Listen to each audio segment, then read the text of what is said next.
ವೃದ್ಧ ದಂಪತಿಗಳು ಬೇಕಾಗಿದ್ದಾರೆ ಎಂಬ ವಿಚಿತ್ರ ಜಾಹೀರಾತು ಪತ್ರಿಕೆಯೊಂದರಲ್ಲಿ ಬಂದಿತ್ತು. ಇದನ್ನು ನೋಡಿದ ವಯಸ್ಸಾದ ವೃದ್ಧ ದಂಪತಿಗಳು ಜಾಹೀರಾತಿನಲ್ಲಿ ನೀಡಿದಂತಹ ನಂಬರಿಗೆ ಕರೆ ಮಾಡಿ, ನಮಗೆ ಕೆಲಸ ಬೇಕು, ಆದರೆ ನಾವು ಏನು ಕೆಲಸ ಮಾಡಬೇಕು ಎಂದು ವಿಚಾರಿಸುತ್ತಿರುವಾಗಲೇ ಆ ಕಡೆಯಿಂದ ವಿನಯಪೂರ್ವಕವಾದ ಧ್ವನಿ ಕೇಳಿಬಂತು. ಅಮ್ಮ, ನಾನು ಮತ್ತು ನನ್ನ ಹೆಂಡತಿ ಇಬ್ಬರೂ ವೈದ್ಯರಾಗಿ ಕೆಲಸ ಮಾಡುತ್ತಿದ್ದೇವೆ. ಮಮತೆ ವಾತ್ಸಲ್ಯದಿಂದ ನೋಡಿಕೊಳ್ಳುತ್ತಿದ್ದಂತಹ ನನ್ನ ತಂದೆ ತಾಯಿಯನ್ನು 3 ತಿಂಗಳ ಹಿಂದೆಯಷ್ಟೇ ಕಳೆದುಕೊಂಡಿದ್ದೇನೆ. ಮನೆಯ ಕೆಲಸ ಮಾಡಲು ನಮ್ಮಲ್ಲಿ ಸಾಕಷ್ಟು ಆಳುಗಳಿದ್ದಾರೆ, ಆದರೆ ಕೆಲಸ ಮುಗಿಸಿ ಮನೆಗೆ ಬಂದಾಗ ನಮ್ಮನ್ನು ಪ್ರೀತಿ ಮಮತೆಯಿಂದ ವಿಚಾರಿಸಿಕೊಳ್ಳುವವರು ಯಾರೂ ಇಲ್ಲ. ಅಪ್ಪ ಅಮ್ಮನ ನೆನಪು ತುಂಬ ಕಾಡುತ್ತಿದೆ.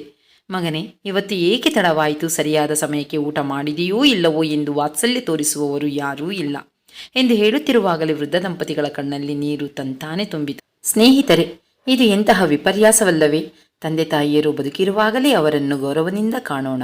ಅದನ್ನು ಬಿಟ್ಟು ತಂದೆ ತಾಯಿ ಇದ್ದಿದ್ದರೆ ಚೆನ್ನಾಗಿತ್ತು ಎಂದು ಕೊರಗಿದರೆ ಏನು ಪ್ರಯೋಜನ?